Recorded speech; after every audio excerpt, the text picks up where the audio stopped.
Hello student, CG शिक्षा में आपका स्वागत है। हम पढ़ रहे हैं कक्षा 12वीं, जीव विज्ञान है आपका सब्जेक्ट, अध्याय 7 विकास, एवोल्यूशन। ठीक है,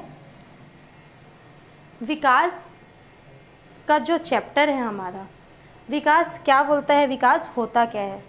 सबसे पहले हम ये जानते हैं, तो आपको पता है कि विकास क्या होता है। कोई भी चीज़ की जो क्रमिक गति होती है, 1 बाय 1 जो स्टेप्स फॉलो करके हम जिस जनरेशन में आते हैं, या फिर जब अब प्रेजेंट में वो चीज़ कहाँ पे है और जो पूर्व में मतलब पास्ट में वो चीज़ कहाँ से स्टार्ट हुई और प्रेजेंट में कहाँ तक है, उसकी जो क्रमिक गति होती है, उसका 1 बाय 1 जो स्टेप या प्रोसेस होता है, उसको बोलते हैं विकास। क्लियर।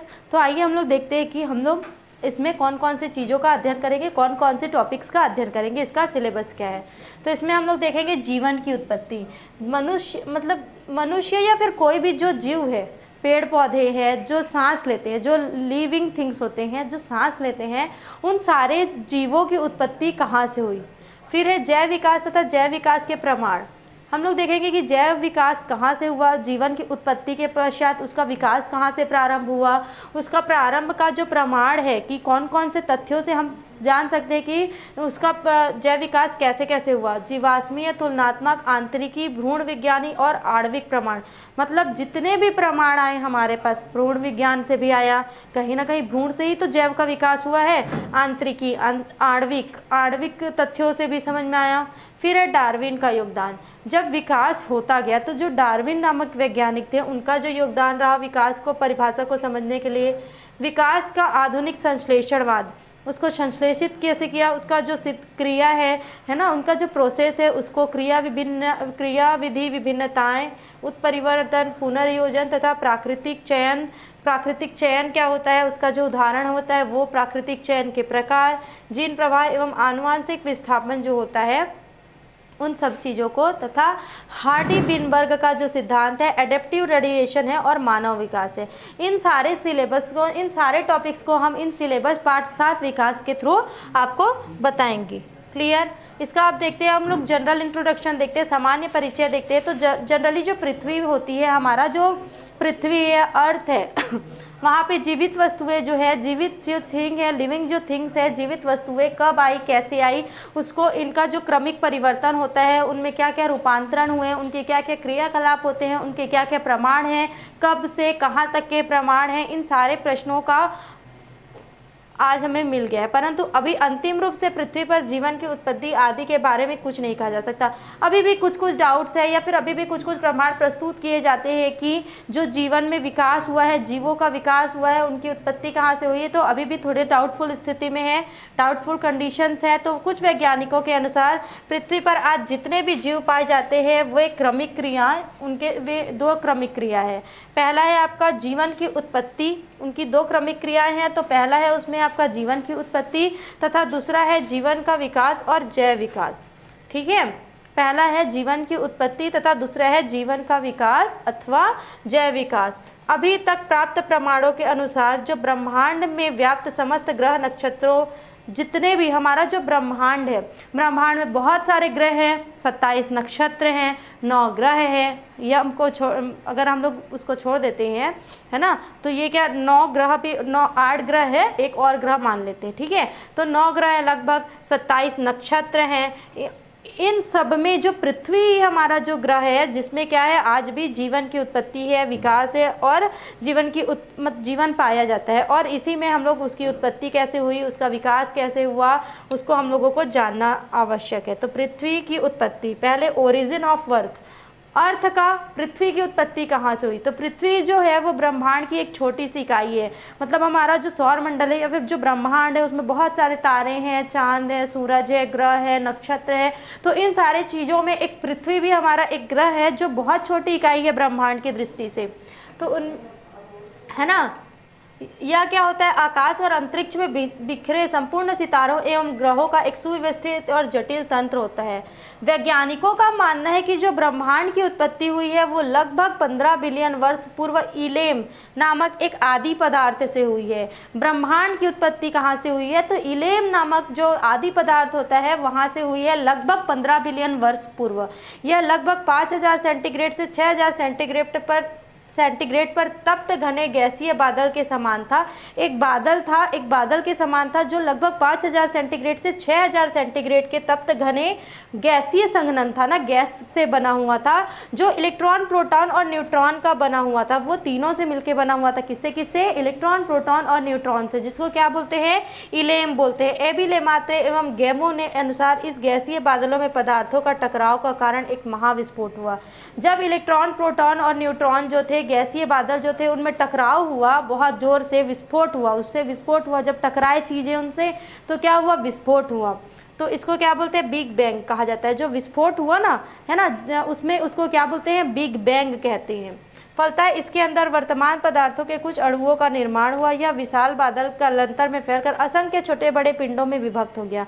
जो बहुत बड़ा बादल था, जो इलेम था, जो विस्फोट हुआ, बिग बैंग बोलते हैं जिसको, वो जब टुकड़ों में टूट गया, विस्फोट हुआ तो टुकड़ों में टूट गया, है ना, और टुकड़ों में टूटने के बाद क्या हुआ? छोटे और बड़े पिंडों के रूप में वो क्या हो गया?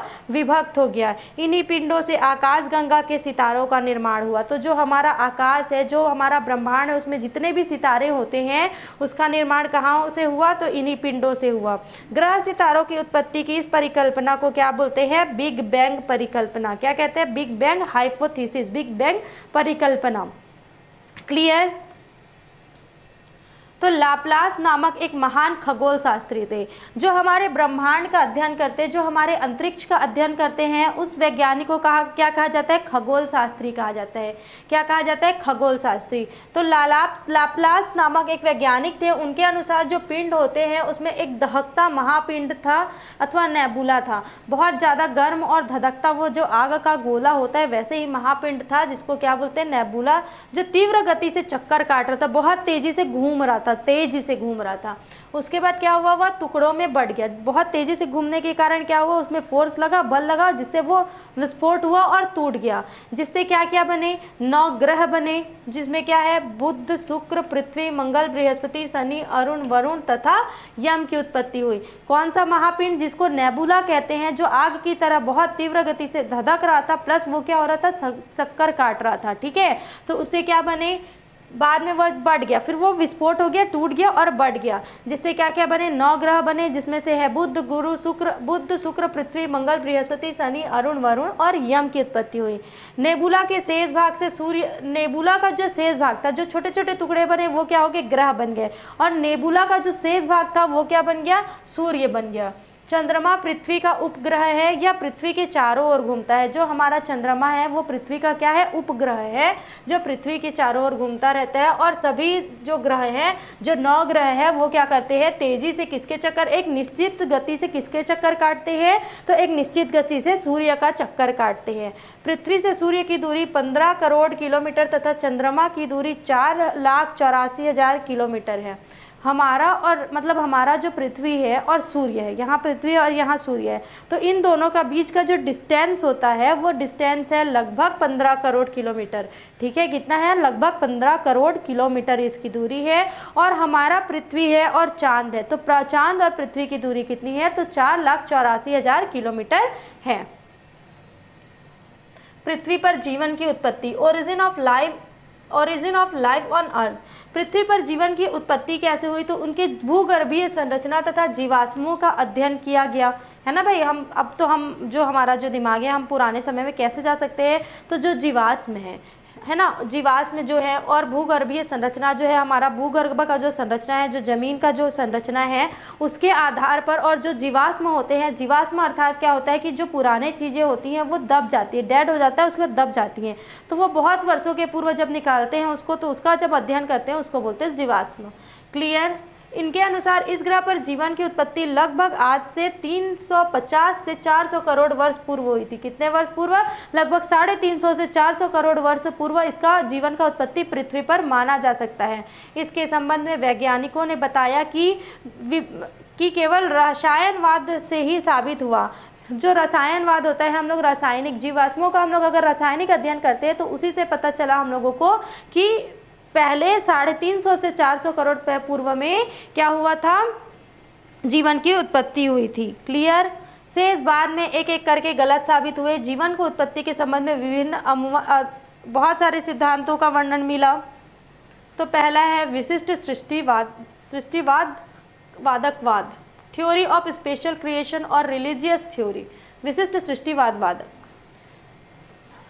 फादर स्वराज इस सिद्धांत के प्रबल समर्थक थे। फादर स्वराज नामक व्यक्ति थे, वो इस सिद्धांत को बहुत ज़्यादा आगे करते थे और बहुत ज़्यादा मानते थे। उनका क्या था कि पृथ्वी पर जीवन की उत्पत्ति जो हुई है वो अति प्राकृतिक शक्ति के प्रभाव से हुई है। बाइबल में दिए वर्णन के अनुसार जो फादर होते हैं वो किस में होते हैं, क्रिश्चियंस होते हैं ना। तो वो जो बाइबल है उनका जो ग्रंथ जो है ना, धार्मिक ग्रंथ जिसको बोल सकते हैं हम लोग, वो क्या है उसमें बताया है कि जो जीवन की उत्पत्ति हुई है वो अति प्राकृतिक शक्ति के प्रभाव से हुई है। उनके अनुसार ईश्वर ने पृथ्वी पर पाए जाने वाले समस्त जीवों का सृजन 6 दिनों में किया।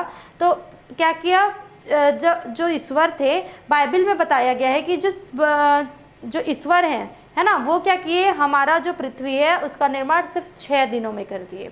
ठीक है, तो 6 दिन में सबसे पहले दिन उन्होंने क्या बनाया, स्वर्ण तथा पृथ्वी बनाए।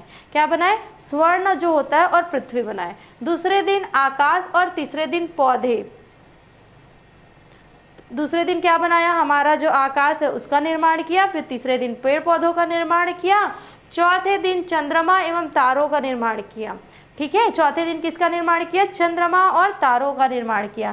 5वें दिन में मछलियां एवं पक्षी तथा छठे दिन में मनुष्य और अन्य जंतुओं की रचना हुई। आदम एवं ईव पृथ्वी पर उत्पन्न प्रथम पुरुष और महिला थे। जो ठीक है, जीवों का विकास हुआ, कैसे कैसे हुआ, फर्स्ट दिन में हुआ स्वर्ग और पृथ्वी का, दूसरे दिन में आकाश का, तीसरे दिन में पौधे का, चौथे दिन में चंद्रमा और तारों का, 5वें दिन में मछलियों का और पक्षियों का तथा छठे दिन में अन्य जंतुओं की रचना हुई। और जब जो हमारा पृथ्वी का निर्माण हुआ उसमें सबसे पहले पुरुष और महिला थी कि आदम और ईव नाम की। ठीक है, इन्होंने मानव जाति को और पृथ्वी पर आगे बढ़ाया। ये हो गया बाइबल और आपका क्रिश्चियन धर्म के अनुसार। अब हिंदू धार्मिक मान्यताओं के अनुसार हम बोल सकते हैं कि जो ब्रह्मा है वो सृष्टि के देवता है। उन्होंने इच्छा अनुसार पृथ्वी पर जीवन दिया। उन्होंने मनु तथा शत्रुपा और पृथ्वी पर उत्पन्न मानव प्रथम जोड़ी थी। ठीक है, मनु और शत्रुपा नामक। ये सिद्धांत जो है वैज्ञानिकों द्वारा नहीं अपनाया जाता है। फिर है कि सूर्य से पृथ्वी जो है लगभग 148 से 7 मिलियन दूरी पर है तथा सूर्य से पृथ्वी तथा प्रकाश के आने में 8 मिनट का समय लगता है। सूर्य से पृथ्वी में जो प्रकाश आता है उसमें कितना समय लगता है, तो 8 मिनट का समय लगता है। पृथ्वी का व्यास लगभग कितना है, तो 8000 मील है तथा इसका अनुमानित भार है 6 × 10 टन। जीवन को उत्पत्ति को बायोगाइसिस कहते हैं। जीवन की जो उत्पत्ति हुई उसको क्या बोलते हैं, बायोगाइसिस। सूर्य तथा पृथ्वी की उत्पत्ति 46 अरब वर्ष पूर्व हुई। पृथ्वी पर जीवन की उत्पत्ति 3 अरब वर्ष पूर्व हुई। आरएनए पृथ्वी पर उत्पन्न होने वाला प्रथम आनुवांशिक, जो आरएनए है उसको प्रथम आनुवांशिक पदार्थ हम लोग पृथ्वी पर उत्पन्न होने वाला मान सकते हैं। फिर है नेक्स्ट स्वतः जननवाद। स्वतः जननवाद का सिद्धांत क्या हुआ, इसमें जो जीवन की उत्पत्ति हुई वो निर्जीव तथा मृत पदार्थों से अकस्मात हुई। उन्होंने अनेक ग्रीक दार्शनिक जैसे कि थैलिस, अलेक्जेंडर, जेनेफोन, इम्पेडोलक्स, प्लेटो, अरस्तु आदि इस सिद्धांत के समर्थक रहे कि जो निर्जीव या फिर मृत पदार्थ थे उनसे ही अचानक अपने आप ही क्या हो गया, जीवन की उत्पत्ति हो गई। मिस्र की सभ्यता के वासियों का मत था कि नील नदी की कीचड़ में जो मेंढक, टोड, सर्प, चूहा, घड़ियाल आदि जीवों को उत्पन्न करने की क्षमता है। जो नील नदी है, नील नदी कौन सी है, हमारा जो पृथ्वी है उसमें सबसे बड़ी नदी कौन सी है, तो नील नदी है। ठीक है, वहीं से उत्पन्न होता है। नीथम जैसे वैज्ञानिक बोलते हैं कि मच्छर, मक्खी आदि छोटे मोटे जीव किससे पैदा होते हैं, तो सड़े गले वस्तुओं से पैदा होते हैं। चूहे आदि जीव जो होते हैं मनुष्य के पसीने से उत्पन्न होते हैं। वॉन हेलमोंट ने इस संबंध में अपने प्रमाण प्रस्तुत किया। उन्होंने बताया कि मनुष्य के पसीने युक्त शर्ट को लगातार 21 दिनों तक गेहूं के साथ रख दिया जाए तो शर्ट तथा गेहूं द्वारा उत्पन्न गैसों से चूहे उत्पन्न हो सकते हैं। यह सिद्धांत 17वीं शताब्दी तक मान्य रहा, परंतु जब 17वीं, 18वीं और 19वीं शताब्दी में अन्य वैज्ञानिकों ने अपने अपने सिद्धांत दिए तो ये सिद्धांत जो था वो गलत प्रमाणित हो गया। उन्होंने प्रमाणित किया कि नए जीवों की उत्पत्ति पुराने जीवों से ही हो सकती है, दूसरे अन्य पदार्थों से नहीं हो सकती, अर्थात ओमनी विवम एक्स ओवो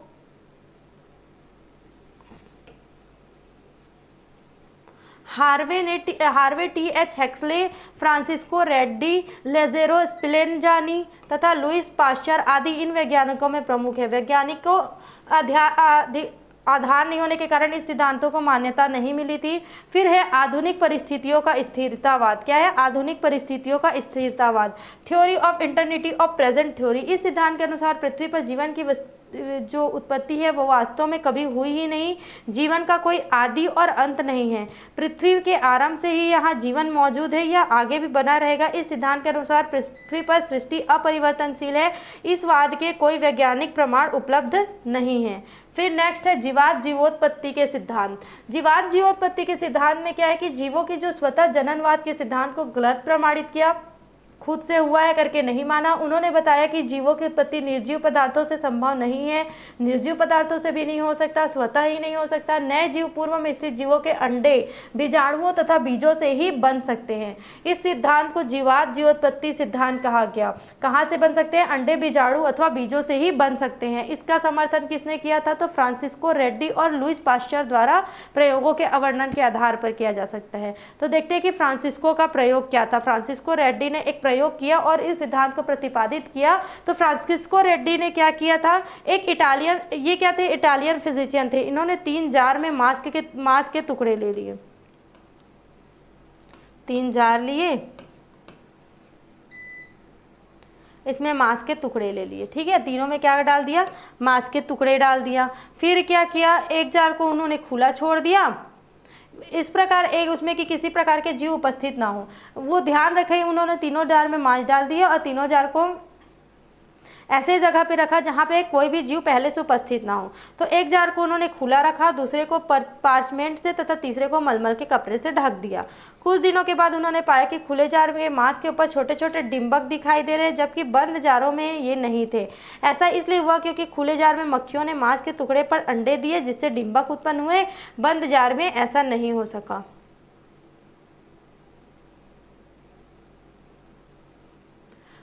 ठीक है, फिर है दूसरा लुईस पाश्चर का प्रयोग। उन्होंने क्या एक्सपेरिमेंट किया? तो वो जैव वैज्ञानिक थे। उन्होंने इस सिद्धांत के समर्थन में अनेक प्रयोग किए। उन्होंने क्या किया? मांस के शोरबे को लेकर खूब उबाला। मांस को शोरबे लिया, उसको क्या किया? बहुत ज़्यादा उबाल दिया। फ्लास्क के मुंह पर एस आकार की नली लगा दी। शोरबे को उबालने के बाद उन्होंने एस नलों के मुंह को रुई से भली भांति बंद कर दिया। देखो, ये एस आकार की नली लगा दी, उसको क्या किया? बंद कर दिया।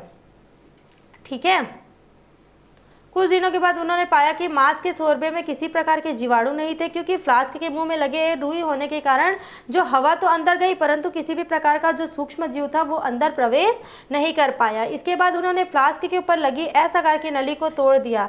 ऐसे करने पर फ्लास्क की नली को तोड़ दिया। उसके बाद कुछ दिनों के बाद फ्लास्क के अंदर जीवाणु पैदा हो गए। उपरोक्त दोनों प्रयोगों की सहायता से जीवन के स्वतः जननवाद अथवा सिद्धांतवाद को गलत प्रमाणित किया जा सकता है। यह लुईस पाश्चर का प्रयोग। फिर है ब्रह्मांडवाद या बीजाणुवाद। नेक्स्ट टॉपिक है हमारा ब्रह्मांडवाद या बीजाणुवाद। इस सिद्धांत को मानने वाले रिएक्टर प्रेयर और हेल्महोल्ट्ज नामक वैज्ञानिक थे। उसके साथ साथ अहिर्नियस ने भी इस सिद्धांत को माना। इनके अनुसार क्या है? जो जीवन है उनकी उत्पत्ति पृथ्वी से दूर किसी अन्य ग्रहों पर हुई थी। वहाँ से सरल जीवों के जीवाणु थे, जो सरल बॉडी स्ट्रक्चर रखते थे, वो कहाँ आए? पृथ्वी पर आए, जिनसे जीवों का विकास विभिन्न रूपों में हुआ। क्रिक और ऑर्गेल नामक जो वैज्ञानिक थे, उन्होंने इस मत को अपना समर्थन प्रदान किया, लेकिन यह क्या है? पूर्णतः काल्पनिक प्रतीत होता है, इसके कोई प्रमाण नहीं है। इसलिए इसको हम लोग नहीं मानते कि किस स्थिति इसमें ग्रह नक्षत्र इसमें क्या है? ज्वाइन नहीं है। फिर है आकस्मिक अकार्बनिक उत्पत्तिवाद। इस सिद्धांत का प्रतिपादन कुवियर नामक वैज्ञानिक ने किया और बिग्ने ने इस मत का समर्थन किया। इसे प्रलयवाद भी कहा जाता है। इसके अनुसार पृथ्वी पर समय समय पर प्रलय आते रहते हैं। इस क्रम में समुद्र पर्वत तथा पर्वत समुद्र में परिवर्तित हो जाते हैं। क्या होता है कि जो आकस्मिक अकार्बनिक उत्पत्तिवाद होता है, इसमें यह बोध है कि आकस्मिक क्या होता है? चेंज होता है। तो प्रलय आता है, प्रलय आता है तो क्या होता है? हम लोग सुने हैं कि प्रलय आता है तो जो धरती होता है वो पलट जाता है, तो जो समुद्र होता है वो पर्वत बन जाते हैं और पर्वत जो होता है वो समुद्र में चेंज हो जाता है। तो पूर्ववर्ती जीव मर जाते हैं। बाद में जीवों की उत्पत्ति पृथ्वी पर अकार्बनिक पदार्थों के संयोजन से नए सिरे से होती है। अब देखते हैं हमारा मॉडर्न थ्योरी क्या है। आधुनिक सिद्धांत अथवा जीव रसायनवाद अथवा ओपेरिन हेस्टेनवॉर्ड जिसको बोलते हैं, क्या बोलते हैं? हेस्डेनेवॉर्ड। अलेक्जेंडर इवानोविच ओपेरिन नामक वैज्ञानिक ने 1894 से 1980 तक के एक रशियन वैज्ञानिक थे। ठीक है, इन्होंने 1936 में ओरिजिन ऑफ लाइफ नामक पुस्तक लिखी।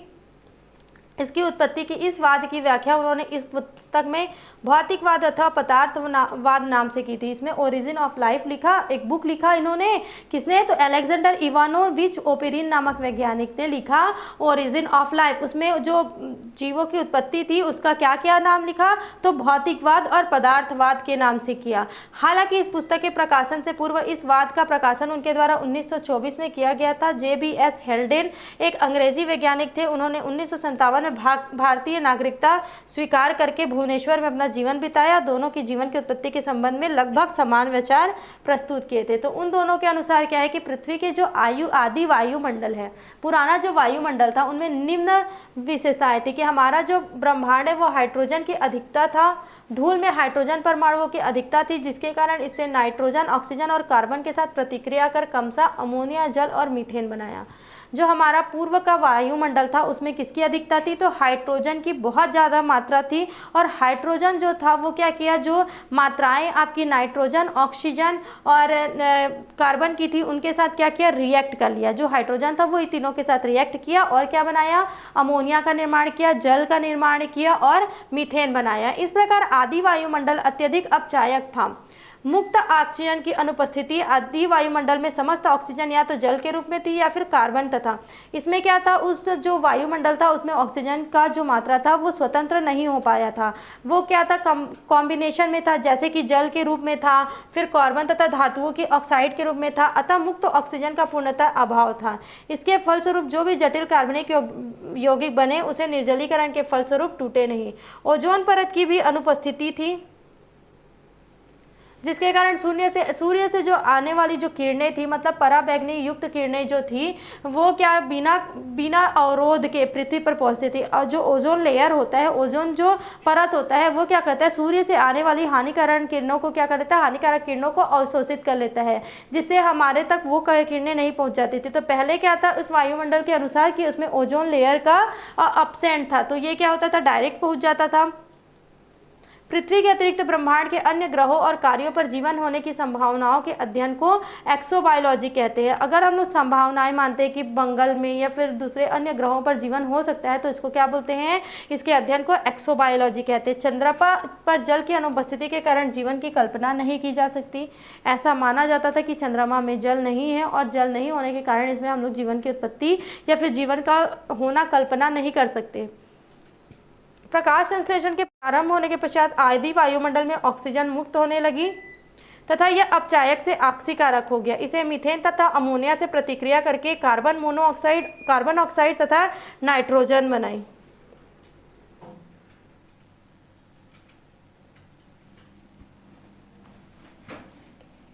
ये वाला रिएक्शन काम किया आपका, ठीक है। इसमें सूर्य से आने वाली पराबैंगनी किरणों को ऑक्सीजन से ओजोन का निर्माण हुआ। जो ऑक्सीजन था ना, जो आपका वायुमंडल में जो ऑक्सीजन था, कार्बन ऑक्सीजन जो निकला, फिर या नाइट्रोजन जो अलग हुआ अपचायक से ऑक्सीकारक होने के पश्चात, तो क्या हुआ, उससे ओजोन का निर्माण हुआ, जिससे पृथ्वी के ऊपर ओजोन परत स्थापित हुआ, जिससे क्या है, जो हानिकारक किरणें आती थी वो प्रक्रिया जो हो गई बाधित हो गई। अवायवीय जीवों का ह्रास होता गया। जो मतलब जो बिना वायु के जीवित रहते थे उनका क्या हो गया, वो खत्म होते गए। इन दोनों वैज्ञानिकों के अनुसार आज से करोड़ों वर्ष पूर्व जीवन की उत्पत्ति समुद्रों में विभिन्न प्रकार के रासायनिक पदार्थों के विशेष रूप से संगठन एवं संगठित होने से हुई। जो समुद्र है उसमें बहुत सारे रासायनिक पदार्थ पाए जाते हैं, उनमें क्या हुआ, जो संगठन हुआ और संगठित होने और संगठित होने के क्या हुआ, नए जीवों की उत्पत्ति हुई। जीवित कोशिकाओं की उत्पत्ति के पूर्व DNA, RNA, प्रोटीन्स आदि जटिल रासायनिक पदार्थों की उत्पत्ति हुई थी। जब जीवों की उत्पत्ति नहीं हुई थी उससे पहले क्या क्या का विकास हुआ था, तो DNA, RNA, DNA और प्रोटीन्स, इन सारी चीज़ों का पहले विकास हुआ, पहले उत्पत्ति हुई। इसके आवश्यक जो विद्युत विसर्जन होता है, रेडियो सक्रियता होते हैं, इन सब से ये पता चला। इन रसायनों के संयोग से क्या बना, कोसर्वेट बना, कोएसर्वेट्स का विकास हुआ। कोएसर्वेट्स क्या होता है ये देखते हैं पहले। धीरे धीरे इनमें जीवन के लक्षण आए, इन्हीं प्राथमिक जीवन की उत्पत्ति हुई। प्रोटोवायरस, वायरस, प्रोकैरियोटिक कोशिकाएं, रसायन संश्लेषी कोशिकाएं, प्रकाश संश्लेषी कोशिकाएं तथा यूकैरियोटिक कोशिकाओं का विकास क्रमिक रूप से हुआ। इस सिद्धांत के अनुसार जीवन का विकास पृथ्वी पर 2 चरणों का विकास 1265 में पूरा हुआ था। पहला है रासायनिक विकास। जो आपका समुद्र है, समुद्र में रासायनिक पदार्थ पाए जाते हैं, रासायनिक पदार्थों का संगठन हुआ सबसे शुरू। ठीक है, तो रासायनिक पदार्थों का जब संगठन हुआ तो सबसे पहले किसका निर्माण हुआ, तो डीएनए का निर्माण हुआ, सॉरी आरएनए का निर्माण हुआ, फिर डीएनए का निर्माण हुआ, फिर प्रोटीन्स का निर्माण हुआ। इन सारे चीज़ों का निर्माण होने को क्या बोलते हैं, कोएसर्वेट्स कहते हैं। ठीक है, फिर धीरे धीरे इन्हीं संगठनों के मिलने से प्रोटोवायरस, वायरस, प्रोकैरियोटिक कोशिकाओं का विकास हुआ, फिर रसायन संश्लेषित करने वाली कोशिकाओं का विकास हुआ, फिर प्रकाश संश्लेषण करने वाली कोशिकाओं का हुआ, तत्पश्चात क्या हुआ, यूकैरियोटिक कोशिकाओं का भी विकास इन्हीं क्रमों की गति से हुआ। इस सिद्धांत के अनुसार जीवन जो है, जीवन का विकास दो विकास हम मान सकते हैं। पहला है रासायनिक विकास और दूसरा है जैविक तथा कार्बनिक विकास। क्या क्या पृथ्वी पर जीवन की उत्पत्ति का दो विकास मान सकते हैं उसका, तो पहला है रासायनिक विकास और दूसरा है जैविक अथवा कार्बनिक विकास। तो रासायनिक विकास क्या बोलता है, रासायनिक विकास अलग अलग टाइप का होता है। पहला है परमाणु अवस्था, तो इसमें पृथ्वी जो समेत अन्य ग्रह है जो वातावरण रासायनिक पदार्थों का विभिन्न रासायनिक परिवर्तनों के द्वारा हुआ। तो हम लोगों ने पहले ही जो पढ़ा था कि जो आग का गोला था वो गैस के गोले के रूप में सूर्य के टुकड़े के रूप में से अलग हुए। यह लगभग 450 से 500 करोड़ वर्ष पूर्व की घटना है। प्रारंभ में पृथ्वी पर लोहा, निकिल, फास्फोरस, कार्बन आदि पदार्थ थे, परंतु ऑक्सीजन नहीं था। पहले हम लोगों ने देखा कि सारे मिनरल्स वगैरह थे, है ना, निकल थे या फिर आपके ऑर्गेनिक मेटल्स जो थे, लेकिन जो ऑक्सीजन था वो नहीं था। तो पृथ्वी का निर्माण कई स्तरों में हुआ। सबसे आंतरिक भाग में भारी पदार्थ जैसे लोहा, निकिल, तांबा स्थित थे। अगर हम लोग देखते हैं तो ये क्या होता है, सबसे बीच का भाग जो होता है उसमें क्या क्या स्थित होता है, लोहा, निकिल, तांबा। मध्य भाग में मध्य भार वाले जैसे सोडियम, पोटेशियम और silicon, magnesium, aluminium, phosphorus, chlorine, fluorine, sulphur आदि थे। फिर नाइट्रोजन, हाइड्रोजन, कार्बन जो हल्के पदार्थ होते हैं वो पृथ्वी की बाहरी सतह पर थे। ठीक है, यहाँ पे बहुत भारी वाले चीज थे, फिर इसमें मध्य भारी वाले चीज थे और इसमें था बाहरी में हल्के पदार्थ थे। फिर है परमाणुओं की उत्पत्ति के पश्चात अणुओं की उत्पत्ति। इसमें क्या हुआ कि परमाणुओं के संयुक्त होने से विभिन्न प्रकार के अणुओं का निर्माण हुआ। अणु किसको बोलते हैं, परमाणुओं का संयुग्मन को अणु बोलते हैं। परमाणु की तुलना में अणु जो होते हैं वो अधिक स्थायी होते हैं। प्रारंभ काल में पृथ्वी पर हाइड्रोजन अणुओं की बाहुल्यता थी, ऑक्सीजन अनुपस्थित था। फिर है तीसरा सरल यौगिकों का निर्माण। उस समय जब पृथ्वी की सतह अत्यंत गर्म थी तो कार्बन के अणु अन्य तत्वों के साथ मिलकर कार्बाइड्स का निर्माण करते थे और कार्बाइड्स जो होते हैं वो आदि यौगिकों के भूपटल के निर्माण में महत्वपूर्ण भूमिका निभाए।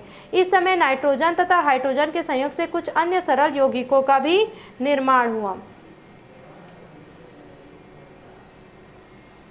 फिर किसका निर्माण हुआ, फिर मीथेन का निर्माण हुआ। मीथेन के बाद अमोनिया का निर्माण हुआ। उसके बाद पृथ्वी का तापमान समय के साथ क्या हुआ कि पहले बहुत ज़्यादा गर्म था, फिर समय के साथ धीरे धीरे क्या हुआ, पृथ्वी का तापमान कम होने लगा। फिर धीरे से पृथ्वी का जब तापमान कम होने लगा तो उसके साथ साथ ऑक्सीजन का निर्माण हुआ। हाइड्रोजन तथा ऑक्सीजन के मिलने से जल अणुओं का निर्माण हुआ। जब हाइड्रोजन और ऑक्सीजन H2O, हाइड्रोजन का दो अणु और एक ऑक्सीजन का अणु जब मिला तो जल का निर्माण हुआ और जल का निर्माण होने के बाद वाष्प का निर्माण हुआ। जल से वाष्प बना और तापमान को कम होने पर जल व वाष्प संघनित होकर जल का कण बूंदों के रूप में बरसे गए। पहले जल बना, ठीक है, फिर जल क्या हुआ, वाष्प बना, फिर वाष्प से वो बूंदों के रूप में, बारिश के रूप में बरस गए। फिर पृथ्वी पर समुद्र बना, ठीक है, वाटर वेपर से धीरे धीरे खिसकने के कारण महाद्वीपों का निर्माण, समुद्र बना, फिर वाटर वेपर के कारण धीरे धीरे खिसकते गए, फिर महाद्वीपों का निर्माण हुआ। पृथ्वी पर उपस्थित अब तक के सभी तत्वों में हाइड्रोजन सबसे क्रियाशील था, सर्वाधिक। जो अभी तक जो मिला था हम लोग को, जितने भी तत्व मिले थे उन तत्वों में सबसे अधिक क्रियाशील कौन था, जब सबसे ज़्यादा एक्टिव कौन था, तो हाइड्रोजन था। नाइट्रोजन के साथ इसके संयोग के कारण अमोनिया बना, ठीक है, नाइट्रोजन और 3 हाइड्रोजन मिला के क्या बना, अमोनिया बना, तथा मीथेन बना। फिर मीथेन से इथेन, हेक्सेन, ब्यूटेन आदि यौगिकों का निर्माण हुआ। इनसे अन्य सरल कार्बनिक यौगिक भी धीरे धीरे बनने लगे। फिर है समुद्र, नदी, झीलों, पर्वतों आदि का निर्माण। इस जल वाष्प के संघनित होने से पृथ्वी पर वर्षों के रूप में गिरने तथा पुनः जल वाष्प बनने की क्रिया लाखों वर्षों तक चलने लगी। फिर जल बार बार वाष्प में बदल जाता था, वाष्प में बदलने के बाद वर्षा के रूप में फिर गिर जाता था। जब पृथ्वी ठंडी हुई तो वर्षा का जल एकत्र होकर जल स्रोतों जैसे समुद्र का निर्माण, नदी का निर्माण, झील का निर्माण आदि का निर्माण हुआ। पृथ्वी की कुछ सतह ऊंची उठ गई जिसे पर्वतों का निर्माण हुआ।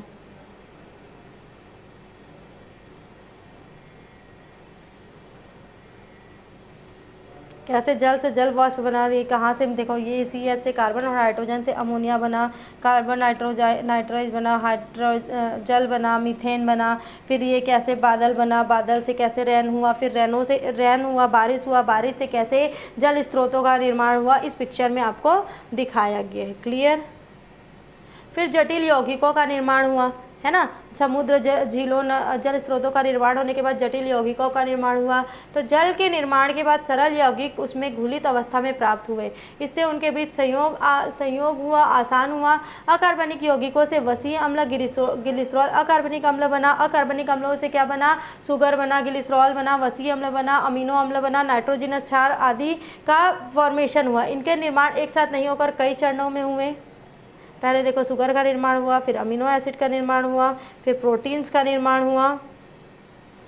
ओपेरिन एवं हेल्डेन ने माना कि प्राचीन पृथ्वी पर विभिन्न पदार्थों का निर्माण समुद्री जल के अंदर हुआ था, है ना। जितने भी रासायनिक पदार्थों का निर्माण हुआ था कहाँ हुआ था, समुद्र का जो जल होता है वहाँ हुआ था। तो JBS हेल्डेन नामक कार्बनिक पदार्थ से भरपूर इस समुद्री जल को क्या बोला, प्रोबायोटिक सूप बोला। JBS नामक जो वैज्ञानिक थे, JBS हेल्डेन नामक जो वैज्ञानिक थे, वो ये सब कार्बनिक पदार्थों वाले से भरपूर जो जल था या फिर जो समुद्र था उसको क्या बोला, प्रोबायोटिक सूप कहा। इसे गर्म तरल सूप भी कहा जाता है क्योंकि ये पहले गर्म था। फिर क्या हुआ, जब विभिन्न पदार्थ संघनित हुए तो प्रोटीन, पॉलीसेकेराइड, वसा, न्यूक्लियोटाइड्स आदि का फॉर्मेशन हुआ। अनेक प्रोटीन एंजाइम की भांति कार्य कर रहे थे और रासायनिक क्रिया को आसान बनाया। इस तरह प्रोटीन का निर्माण जीवन की उत्पत्ति में की दिशा में पहला क्रम था या पहली घटना थी। इस प्रकार न्यूक्लियोटाइड, शर्करा तथा फॉस्फोरिक अम्ल के संयोग से न्यूक्लिक अम्ल बनने की घटना दूसरी। फिर क्या हुआ, फॉस्फोरिक अम्ल मिला, न्यूक्लियोटाइड्स मिला, शर्करा बना, इन लोग का संयोग हुआ तो क्या बना, न्यूक्लिक अम्ल बना। ये दूसरा घटना था। प्रोटीन पहला घटना था, फिर दूसरा घटना न्यूक्लिक अम्ल था, फिर बाद में न्यूक्लिक अम्ल से RNA और DNA में विविध हुए। प्रोटीन तथा न्यूक्लिक अम्ल के संघनन से न्यूक्लियोप्रोटीन का विकास हुआ। इस प्रकार अन्य पदार्थ जैसे ग्लाइकोप्रोटीन, क्रोमोलिपिड आदि अणुओं का निर्माण भी समुद्री जल से हुआ। इस प्रकार क्रमिक रूप से पृथ्वी पर जीवन के लिए आवश्यक सभी रसायनों का विकास धीरे धीरे हुआ। इसके बाद जैविक तथा कार्बनिक विकास प्रारंभ हुआ। आप देखते हैं कि जैविक तथा कार्बनिक विकास कहाँ से हुआ। ये है दूसरा चरण आपका आधुनिक सिद्धांत का। यदि हम लोग देखेंगे तो 3 परिस्थितियों के लिए होती है। पहला है स्वगुणन की क्षमता वाले अणुओं की उपस्थिति होती है। फिर होता है उत्परिवर्तन तथा स्वद्विगुणन योग्य अणुओं में स्थायी परिवर्तन की संभावना। तत्व अणुओं के द्विगुणन तंत्र का सामान्य वातावरण से पृथक्करण स्थायी ऊर्जा आपूर्ति की व्यवस्था से ऐसा माना जाता है। पृथ्वी का जो उच्च तापमान है, बहुत ज़्यादा तापमान था, म्यूटेशन तथा ऊर्जा की आवश्यकताओं की पूर्ति में सक्षम रहा होगा। परंतु प्राथमिक वस्तुओं से जीवन की उत्पत्ति निम्न चरणों में पूर्ण हुई होगी। पहला है कोएसर्वेट का निर्माण, फिर है स्वतंत्र जीनों का निर्माण तथा तीसरा है प्राथमिक जीवों का निर्माण। स्वतंत्र जीवों का निर्माण में क्या है आपका, प्राथमिक जीवों का निर्माण, स्वपोषी जीवों की उत्पत्ति, यूकैरियोटिक कोशिका की उत्पत्ति, है ना।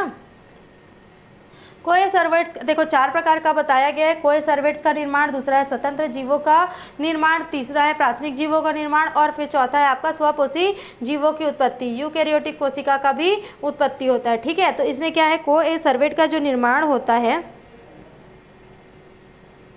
वो समुद्र जल में उपस्थित प्रोटीन अणु जो है आपस में, समुद्र जल में उपस्थित जितने भी प्रोटीन अणु थे, सबसे पहली घटना थी प्रोटीन अणु का निर्माण। तो जो प्रोटीन अणु थे वो क्या किए, आपस में अभिक्रिया करते रहे, इससे जल में कोलाइडी कण बनने लगे। तो प्रोटीन अणुओं की सतह पर आवेश उपस्थित थे। प्रोटीन में क्या होते हैं, आवेश होते हैं ना, जो दूसरे को आवेशित कर चिपकते गए और इस प्रकार बड़े कोलाइडी अणु को सिडनी के वैज्ञानिक फॉक्स ने माइक्रोस्फीयर नाम दिया। देखो पहले क्या हुआ, जो प्रोटीन थे, प्रोटीन क्या करने लगे, क्रिया करने लगे। प्रोटीन से क्रिया करने में क्या हुआ, कोलाइडी कण का निर्माण हुआ। फिर जो कोलाइडी प्रोटीन के जो कण होते हैं उनमें आवेश होते हैं, तो जो छोटा छोटा कोलाइडी कण था वो आपस में संघनित होकर बड़े कोलाइडी कण बन गए, जिसको वैज्ञानिक फॉक्स नामक वैज्ञानिक ने माइक्रोस्फीयर कहा।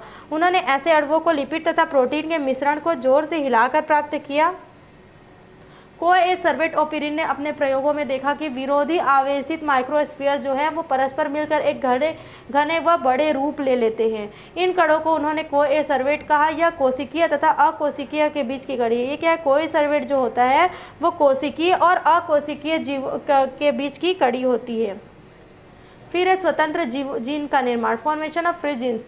उपरोक्त प्रक्रिया में बने कोएसर्वेट की जो बूंदें हैं वो अधिशोषण गुणों के कारण चारों ओर के वातावरण में उपस्थित अन्य अणु पानी के साथ कोएसर्वेट में आ गए।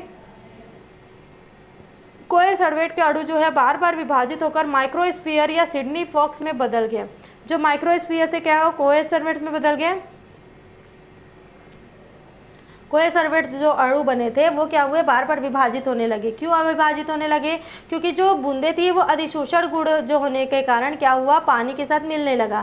ठीक है, पानी में मिलने लगा तो कोएसर्वेट के अणु क्या हो गए, धीरे धीरे टूटने लगे और टूटते हुए क्या बनाए, माइक्रोस्फीयर मतलब अपना इकाई में बदलते गए तथा लाइपोप्रोटीन झिल्ली नाभिकीय अम्ल से मिलकर इबायोन्ट का निर्माण किया। इस प्रक्रिया के द्वारा नाभिकीय अम्ल की उत्पत्ति हुई जिसे स्वगुणन की क्षमता होती है। ओपिरेन ने इसे ही क्या नाम दिया, स्वद्विगुणन की क्षमता जिसमें होती है उसको ओपेरॉन ने क्या नाम दिया था, तो ओपेरॉन ने इसको जीन नाम दिया। ठीक है, क्या नाम दिया, जीन नाम दिया।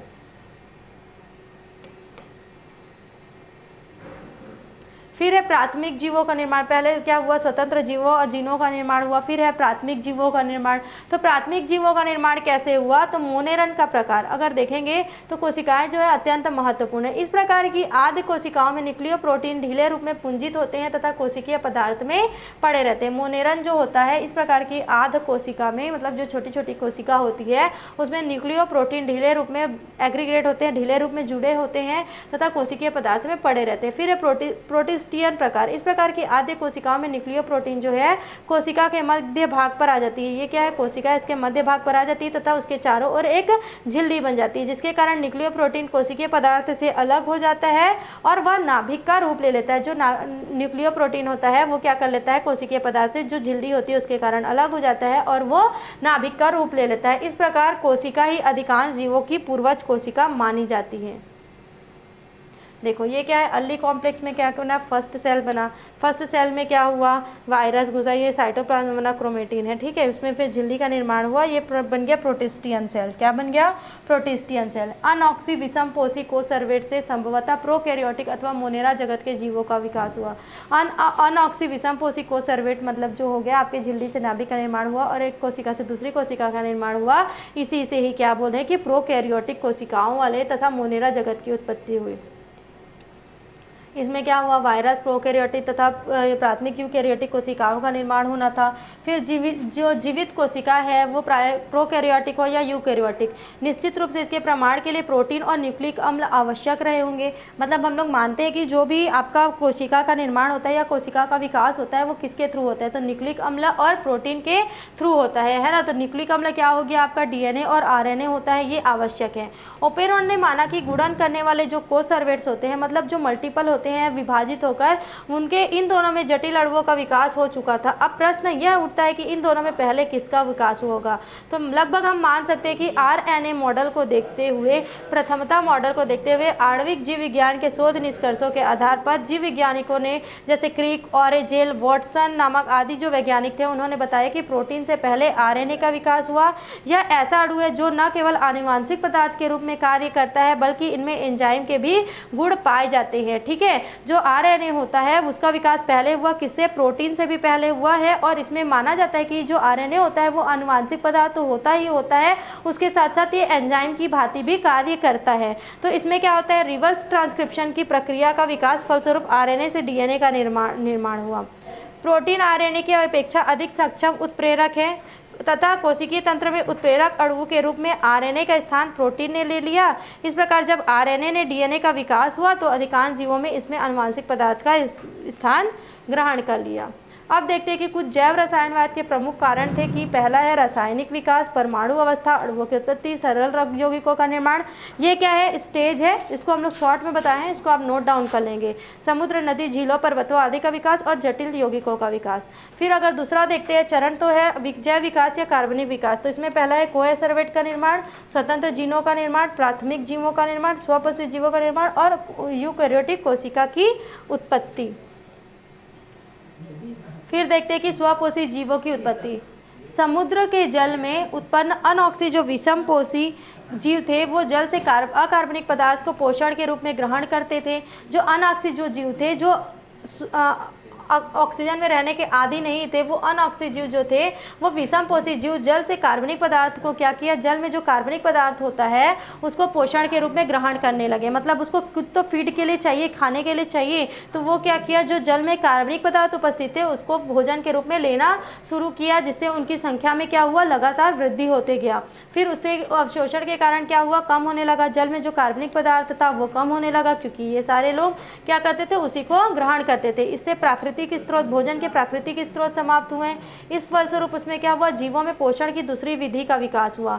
वे स्वयं अकार्बनिक पदार्थों की सहायता से कार्बनिक पदार्थ का निर्माण करने लगे। क्या करते थे, जो जीव थे वो धीरे धीरे अकार्बनिक पदार्थों में कार्बनिक पदार्थों का निर्माण करने लगे, जिसमें परंतु हरित लवक और पर्णहरिम की अनुपस्थिति के कारण ये जीव कार्बनिक पदार्थ के निर्माण के लिए आवश्यक ऊर्जा को प्रकाश से ग्रहण नहीं कर पाते थे।